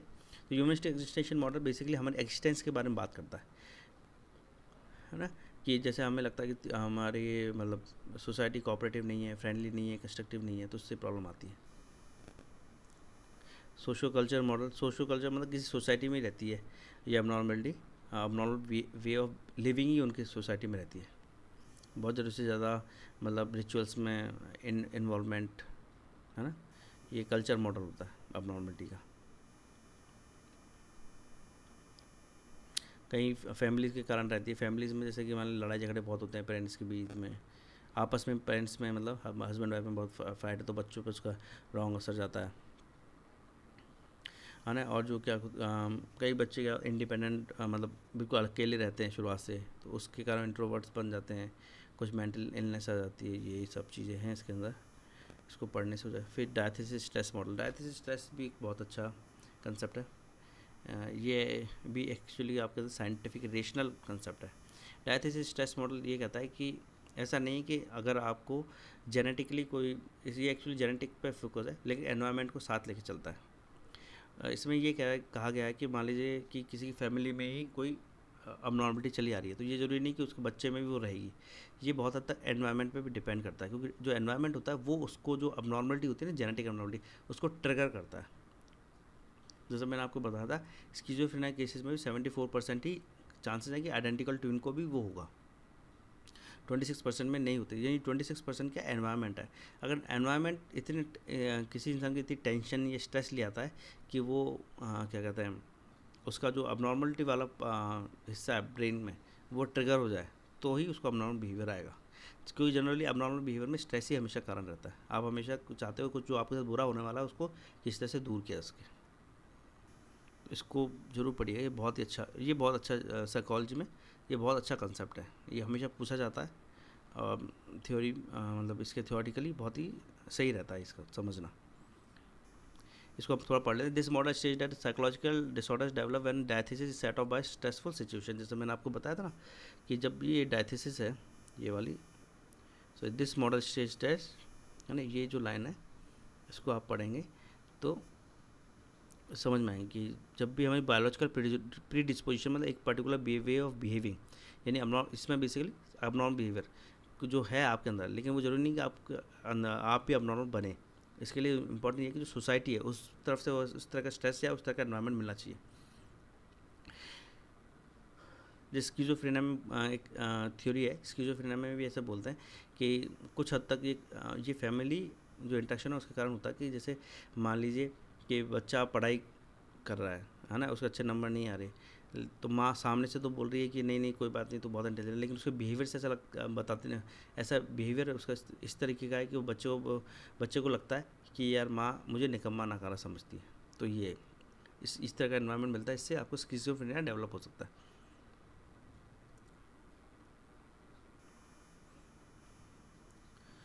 मेजर साइकोलॉजिकल डिसऑर्डर्स है, एंजाइटी डिसऑर्डर, ये तो आप पढ़ लीजिएगा। एंजाइटी डिसऑर्डर कई तरह के होते हैं, है ना, ये क्या कहते हैं फेंटनेस, ये इसके सिम्टम्स हैं। हाँ, एंजाइटी एक तो नॉर्मल है, वेग एंजाइटी कहते हैं किसको एक्चुअली, सबसे पहली बात तो स्ट्रेस और एंजाइटी में डिफरेंस क्या है, आप इस पर एक बार बताइएगा, कमेंट कीजिएगा स्ट्रेस और एंजाइटी में क्या डिफरेंस है, ठीक है। Anxiety is usually defined as a diffuse vague very unpleasant feeling of fear and apprehension, ये तो यहाँ क्लियर ही है, जो येलो कलर में एंजाइटी की डेफिनेशन है। इसमें एक्चुअली क्या होता है कि एंजाइटी क्या होता है, आपको बस टेंशन है, किस कारण से टेंशन है आपको भी नहीं पता, तो ये एंजाइटी होती है।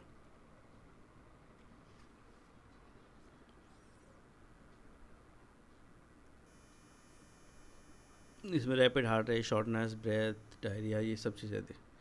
Generalize anxiety disorder which can prolong vague unexplain intense fear of that are not restore in particular object. General anxiety disorder रहता है जैसे कि ये लोगों को जैसे भीड़ में जाने का प्रॉब्लम रहता है, सोसाइटी के अंदर बाहर निकलने का, रोड पे जाने में प्रॉब्लम रहती है कि आपको डर लगा रहता है। अब वो किसी पर्टिकुलर ऑब्जेक्ट से भी एसोसिएट नहीं है, अब किसी पर्टिकुलर ऑब्जेक्ट से एसोसिएट होगा तो फोबिया कहलाएगा। अब किसी भी पर्टिकुलर ऑब्जेक्ट नहीं, बस आपको डर लगता है बाहर जाने में, कोई उसका खास कारण नहीं है ना। आप जैसे बाहर निकलते हो, अकेले में जाने की कोशिश करते हो, आपकी हार्ट रेट इंक्रीज़ होती है, फेंटिंग है, लगता है कि दुनिया ख़त्म होने वाली है, तो ये जनरलाइज एंजाइटी डिसऑर्डर।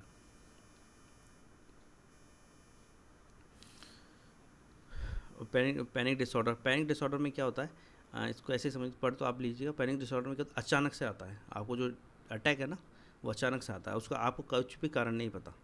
गाड़ी चला रहे हैं और अचानक से अटैक आ गया और गाड़ी रोकनी पड़ी, लगा कि बस दुनिया ख़त्म, मुझे हार्ट अटैक आया, मैं मरने वाला हूँ। अचानक से कोई थॉट आया और अचानक से आपको पैनिक क्रिएट हो गया, तो डेट इज़ पैनिक डिसऑर्डर।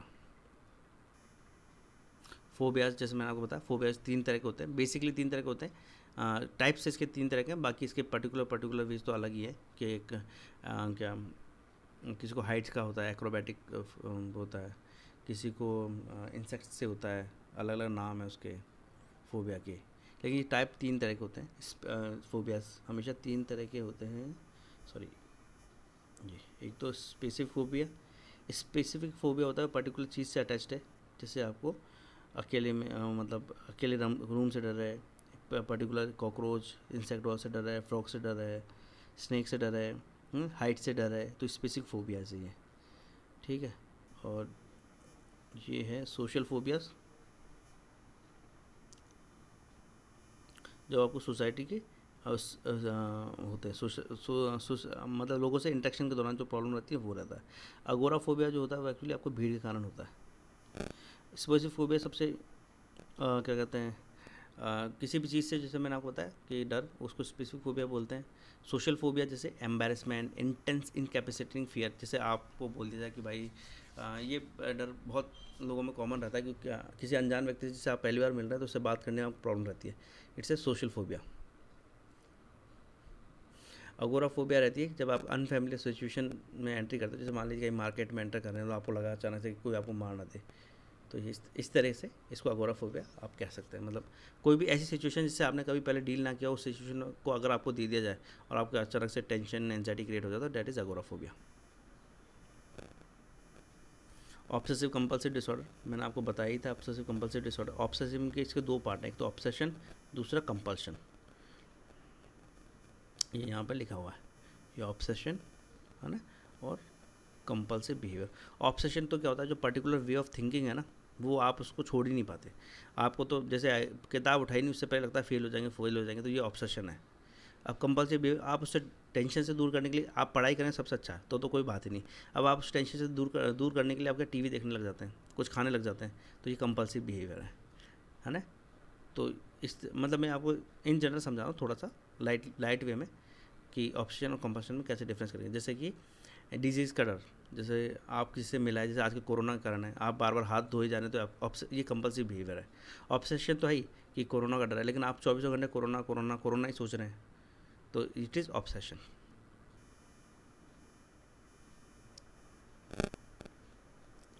फिर ये पोस्ट ट्रॉमेटिक स्ट्रेस डिसऑर्डर है। पोस्ट ट्रॉमेटिक स्ट्रेस डिसऑर्डर तो कोई किसी तरह का एक्सीडेंट वगैरह हो जाता है तो उसके बाद होता है। इसको एक्चुअली इसके लास्ट चैप्टर है, उसमें इसको बहुत अच्छे से एक्सप्लेन किया, इसके कारण भी एक्सप्लेन किए हैं, तो आप उसको देख लीजिएगा।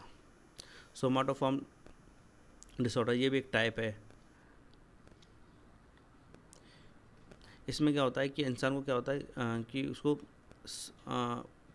वो बोलता है उसको पेन है, वो कोई डिजीज़ है, लेकिन उसका कोई भी है ना बायोलॉजिकल सिम्टम नहीं होता।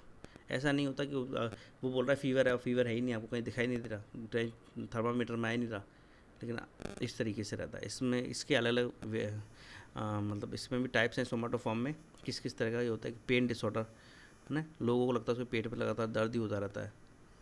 सोमेटाइजेशन डिसऑर्डर, कन्वर्जन डिसऑर्डर है ना, ये देख लेते हैं एक सेकेंड। ये पेन डिसऑर्डर, जिसमें एक्चुअली वो उसको थोड़ा सा पेन है और बहुत ज़्यादा एक्सेसिव करता है, मुझे तो बहुत ही ज़्यादा, मैं मरने वाला हूँ, that is pain disorder. Somatisation disorder है, आदमी को हमेशा प्रॉब्लम ही रहती है, जैसे वो उसको लगता है वो हमेशा बीमारी रहता है, डॉक्टर के पास जाता है। अब डॉक्टर भी दुखी है कि यार इसको कोई तकलीफ़ नहीं, इसके 50 तो टेस्ट करा दिए, सारे टेस्ट करा दिए है, लेकिन उसको कुछ भी नहीं निकल रहा, तो ये इस तरह का सोमेटाइजेशन डिसऑर्डर बोलते हैं। कन्वर्जन डिसऑर्डर होता है, इसमें क्या होता है कि वो जैसे पैरालिसिस, ब्लाइंडनेस, डेफनेस है ना, इस तरह का रिपोर्ट करता है। जैसे वो बताया था ना, मैंने आपको केस बताया था फ्राइड का, लेडी का, उसका एलिजाबेथ था आई थिंक, उस सब्जेक्ट का नाम, मतलब उस टेस्ट में एलिजाबेथ था एग्जैक्टली, तो क्या नाम था देखना पड़ेगा, याद नहीं आ रहा। तो उसको जैसे पैरालिसिस था, लेकिन उसका कोई बायोलॉजिकल सिम्टम नहीं था, कोई इंजरी नहीं थी, अचानक से पैरालिसिस हो गया है ना। ये आपको हो सकता है, जैसे कि कभी देखना कई लोगों को हो जाता है ये, थोड़ी सी बहुत देर के लिए होता है, जैसे कि उसने अचानक से कुछ देख लिया हो, बहुत ही जैसे वॉयलेंट एक्सीडेंट देख लिया हो, तो लोगों को होता है कि मैं थोड़ा चल नहीं पा रहा, मेरे पैरों में दर्द हो रहा है, ये वो। तो ये एक थोड़ा सा आप उसका कन्वर्जन डिसऑर्डर का सिम्टम्स सकते हैं, लेकिन वो 5-7 मिनट का होता है, इसलिए उसको अपनॉर्मल बिहेवियर नहीं कह सकते। लेकिन कई लोगों को क्या होता है कि वो लंबाई डेवलप कर लेते हैं। ये जनरली एक और होता है, ये एक तरह का एस्केप टेंडेंसी भी देखी गई है कई केसेस में। जैसे कि एग्ज़ाम हुआ, उस दिन उनको बीमारी हो जाएगी, वैसे वो पढ़ते रहेंगे, ऐसा लगेगा हर वक्त पढ़ रहे हैं, टेंशन में नहीं है, लेकिन एग्ज़ाम वाले दिन वो बीमार हो जाएंगे। तो इस तरह की प्रॉब्लम आती है। हाइपोकॉन्ड्रियासिस, इसमें क्या होता है कि वो अपने बारे में ही सोचता रहता है, उसको लगता है उसको कोई बहुत बड़ी बीमारी है। ऐसे कई सारे कारण होते हैं, पर्सनल रीज़न है, सोशल रीज़न है, लेकिन उसको ऐसा कोई भी मतलब सिम्टम नहीं होता। अब आप कहेंगे सोमेटाइजेशन डिसऑर्डर में क्या होता है और हाइपोकॉन्ड्रियासिस में क्या डिफरेंस है। सोमेटाइजेशन में क्या होता है, मल्टीपल रिकरेंट होता है, वो बॉडीली कंप्लेंट होती है, कभी उसको वॉमिटिंग आ रही है, कुछ रह रहा है। हाइपोकॉन्ड्रियासिस में उसको क्या होता है, किसी एक पर्टिकुलर बीमारी पे ही फोकस रहता है। जैसे ऑब्सेशन बहुत ज़्यादा रहता है उसमें, वो सोचता ही रहता है कि नहीं मुझे ये प्रॉब्लम है, मुझे ये प्रॉब्लम है, मुझे ये प्रॉब्लम है। तो ये हाइपोकॉन्ड्रियासिस होती है। डिसोसिएटिव डिसऑर्डर्स, डिसोसिएटिव डिसऑर्डर्स में एक्चुअली ये होता है जिसमें आपके रियलिटी से between ideas and emotion, dissociation can be viewed as severance of condition between ideas and emotion, unreality. जो इसमें क्या होता है, रियलिटी से आप बिल्कुल अलग सोचते हैं, वो डिसोसिएटिव डिसऑर्डर होता है। और इससे आपके पर्सनल का कोई खास वो नहीं है, आपको साइकोलॉजिकल प्रॉब्लम आती है सबसे ज़्यादा। जो सोमेटाइजेशन डिसऑर्डर है, इसमें क्या होता है, बॉडीली कंप्लेंट्स हैं, पेन की हुई है ना, मल्टीपल सिकनेस की कन्वर्जन हुई। जो ये डिसोसिएटिव डिसऑर्डर है, इसमें एक्चुअली क्या फिजिकल कंप्लेंट नहीं है कि आपको ये कुछ है। जो डिसोसिएशन डिसऑर्डर है, इसमें आपको जो कंप्लेंट है वो साइकोलॉजिकल सारी है। अमनीजिया, जैसे अमनीजिया में क्या होगा, भूल जाएंगे। अमनीजिया दो तरह का होता है, अगर आपने देखा एंटीरोग्रेड अमनीजिया और रेट्रोग्रेड अमनीजिया। जो आप बाद मतलब एक्सीडेंट होने के बाद अगर कुछ याद नहीं कर पा रहे तो डेट इज़ एंटीरोग्रेड अमनीजिया, और उससे पुराना कुछ याद नहीं है तो रेट्रोग्रेड अमनीजिया, मतलब पीछे का आपको कुछ याद नहीं है। डिसोसिएटिव अमनीजिया, इसका मतलब सिलेक्टिव मेमोरी लॉस, आप पर्टिकुलर वो चीज़ भूल जाते हैं जो जिससे आपको टेंशन होती है, ये होता है डिसोसिएटिव अमनीजिया, है ना। आप मतलब पर्टिकुलर वो चीज़ भूल जाएंगे जो आपको टेंशन होगी। आपने देखा होगा कभी कभी झगड़े हो जाते हैं तो वो रहता है मैंने मुझे तो याद ही नहीं कब कहा था। कई लोग इसको एक्चुअली जानबूझ के यूज़ करते हैं, लेकिन कईयों को ये होता है कि वो टेंशन वाला जो पार्ट है वो दिमाग से उनके निकल जाता है, वो दिन निकल जाता है। कोई मान लो फैमिली में एक्सीडेंट हो गया तो अचानक से भूल ही जाते हैं वो, उनको इतनी टेंशन हो जाती है। डिसोसिएटिव फ्यूगी, ये बहुत ही क्लासिकल हुआ है, मतलब पर्सनैलिटी एक तरह का डिसऑर्डर है। ये बहुत अच्छा है, इस पर एक फ़िल्म भी अगर आप देखेंगे, श्रीदेवी की फिल्म बनी हुई है डिसोसिएटिव फ्यूगी। इसमें क्या होता है कि आदमी सब कुछ भूल जाता है अपने पास्ट के बारे में और वो कहीं चला जाता है, अब वहाँ पर नई ज़िंदगी जीने लगता है। तो ये क्या होता है, वो जीता रहता है, एक आध दिन नहीं कई साल निकल जाते हैं, सालों महीनों भी निकल सकते हैं, है ना। कई साल भी हो सकता है हमेशा ही रहे, लेकिन बहुत लंबा टाइम निकल जाता है। फिर अचानक से उसको याद आता है कि उसकी पुरानी ज़िंदगी क्या थी और नई ज़िंदगी वो भूल जाता है। इसमें देखें जो हाईलाइटेड वर्ड है उसको आप खास तौर से देखें, the fugue usually ends when a person suddenly wakes up with no memory of the event that occur during the fugue. मतलब जो आपके साथ ये डिसोसिएटिव फ्यूगो होने के बाद जो हुआ वो आपको याद ही नहीं है, उससे पुराना याद होगा अगर जब आप ठीक हो जाएंगे, और जब तक आप ठीक नहीं है तब तक आपको पुराना कुछ भी याद नहीं है, और जब आप उस प्रॉब्लम में से वही याद है आपको। तो इस पर बहुत अच्छी श्रीदेवी की मूवी है, हालांकि वो उस मूवी में इसको एक्सप्लेन नहीं किया गया, लेकिन आप उसको देखेंगे, कमल हासन और श्रीदेवी की मूवी है, तो उसमें इसको थोड़ा सा समझ सकते हैं कि हाँ ये किस तरीके का क्या है। Dissociative identity disorder, multiple personality disorder को डिसोसिएटिव आइडेंटिटी डिसऑर्डर बोलते हैं। डीपर्सनलाइजेशन, ड्रीम लाइक स्टेट होती है, उसको लगता है कि वो तो बस कोई हम उसको कोई आत्म शांति प्राप्त हो गई है, आत्मिक बन गया है ना। अपने बारे में उसका परसेप्शन चेंज होता है, उसके रियलिटी के बारे में चेंज होता है। इस तरीके से डीपर्सनलाइजेशन होता है, मतलब आप एक तरह से पर्सनली आप चीज़ों को सोचना बंद कर देते हो और आप अपने बारे में सोचते हो कोई बहुत बड़े महात्मा सिद्ध पुरुष एटसेट्रा एटसेट्रा आप बन गए हो। मूड डिसऑर्डर, डिप्रेशन सबसे मूड डिसऑर्डर में सबसे कॉमन सिम्टम होता है डिप्रेशन। डिप्रेशन में जनरली क्या होता है, आप नेगेटिव फीलिंग रखते हैं, ये वैरायटी ऑफ नेगेटिव मूड्स होता है, बिहेवियरल चेंजेस होते हैं, सब कुछ, जैसे खाने का मन नहीं, सोने का मन नहीं, है ना, किसी चीज़ में इंटरेस्ट नहीं आता, तो ये डिप्रेशन के सिम्टम होते हैं इन जनरल। थोड़ा बहुत तो सब में रहता है डिप्रेशन, ऐसा कोई बात नहीं कि आपको थोड़ा बहुत सोचा तो आप डिप्रेशन हो गए। नेगेटिव थॉट हमेशा आएंगे, एग्ज़ाम के पहले नेगेटिव थॉट हमेशा आएगा, चाहे आप कुछ ही कर लो कि आप फेल हो सकते हो। कोई भी काम आप करोगे तो उससे पहले नेगेटिव थॉट हमेशा आएगा, लेकिन इसका मतलब ये नहीं कि आप नेगेटिव थॉट के कारण कुछ करना ही बंद कर दो। तो ये सब चीज़ें हैं डिप्रेशन। फिर बाइपोलर डिसऑर्डर, इसमें एक्चुअली क्या होता है, डिप्रेशन स्टेज होती है, मैनिक स्टेज होती है। डिप्रेशन में क्या होता है कि नेगेटिव थॉट में होता है, मैनिक में बहुत ही खुश रहता है, इतना खुश रहता है कि उसको लगता है कि वो कुछ दुनिया में कुछ ही अचीव कर सकता है, बहुत ज़्यादा हैप्पी। और ये क्या होता है, बाइपोलर डिसऑर्डर में ये स्टेट बदलती रहती है। मतलब सिर्फ ऐसे समझ लेने के लिए बोलती है, जैसे 6 महीने उसको डिप्रेशन रहता है, 6 महीने बहुत खुश रहता है। लेकिन सबसे ज़्यादा खतरनाक स्टेज होती है वो मैनिक होती है, इसमें डिप्रेशन नहीं होती कभी। क्योंकि मैनिक स्टेज वो है जिसमें आदमी आत्महत्या भी कर सकता है। जिसको बाइपोलर डिसऑर्डर होगा तो मैनिक स्टेज में वो बहुत ही ज़्यादा मतलब खुश हो जाता है, उसको कोई भी स्टेप लेने से पहले वो सोचना ही बंद कर देता है। अब डिप्रेशन के कई कारण होते हैं, एज वगैरह ये सब आप देख लीजिएगा। एज होता है, जेंडर होता है, अब अलग होता है। जैसे जेनेटिक मेकअप होता है, जेनेटिक मेकअप मतलब किसी फैमिली में चला रहता है तो डिप्रेशन होने के चांसेस बहुत ज़्यादा है। स्पेसिफिकली बाइपोलर डिसऑर्डर अगर फैमिली में है तो बच्चे को होने का काफ़ी चांस रहता है। ठीक है। एज, एज सबसे इम्पोर्टेंट, एक जो भी एक इम्पॉर्टेंट फैक्टर है। जैसे एडोलसेंट पीरियड होता है जनरली, जब आप करियर वगैरह के बारे में सोच रहे होते हैं तब ये आपको नेगेटिव थॉट काफ़ी आते हैं। मुझे भी आए, इसलिए मैं आपको बता रहा हूँ। लगभग सभी को आते हैं इस पीरियड में, तो ज़्यादा टेंशन लेने की जरूरत नहीं। जैसे अपने फोकस करिए अपनी पढ़ाई पर, तो ज़्यादा से ज़्यादा मेहनत कीजिए और आपके साथ अच्छा ही होगा। किसी भी और चीज़ पे बिलीव करने की कोशिश मत कीजिए सिवाय अपने। मेरी तो हमेशा यही राय रहती है। जनरली औरतों को जब वो अडल्टहुड के नज़दीक होती हैं, मतलब 18-19 साल के, इस एज में ज़्यादा डिप्रेशन की प्रॉब्लम रहती है। लड़कों को 29-30 साल के पास ज़्यादा डिप्रेशन की एज होती है, क्योंकि इस एज में क्या होता है, लड़कों का करियर ज़्यादा इंपॉर्टेंट होता है। तो इसमें करियर में क्या होता है, नए नए लोग आते हैं, नई नई स्किल्स डेवलप होती है, तो इसमें थोड़ा टेंशन बढ़ जाती है। इस कारण ये रहता है आदमी को। जेंडर भी एक्चुअली रोल प्ले करता है। Women in comparison to man are more likely to report depressive. जो औरतें हैं वो ज़्यादा रिपोर्ट करती हैं डिप्रेसिव ऑर्डर मैन के रेस्पेक्ट में। ऐसे का आदमी कम रिपोर्ट कम करता है, लेकिन इसका मतलब नहीं, रिपोर्ट एक डिफरेंट चीज़ है। हो सकता है कि आदमी रिपोर्ट ना करे क्योंकि उसको ऐसा लगता है कि लोग सोचेंगे वो कमज़ोर है। तो ये ध्यान रखें। मेन या मैंने आपको बता दिया, बहुत ही खुश, बहुत ही ऐसी स्टेट होती है कि उसको ऐसा लगता है कि वो तो दुनिया जीत ले, अकेला भी जंग पे लड़ा चला जाए तो सबको मार दे, इतने मतलब आदमी खुश रहता है सिचुएशन में।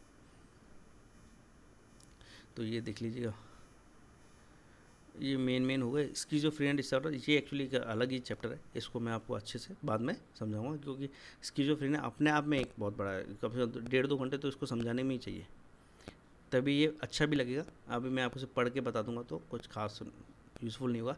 तो सबसे पहले आप इसको पढ़ लीजिएगा, जब इसको पढ़ लें तो फिर आप इससे मुझे कमेंट कर दीजिएगा, फिर मैं आगे की चीज़ें आपको बताऊँगा। Thank you. लो 1 घंटा हो गया, मुझे खुद को पता नहीं चला।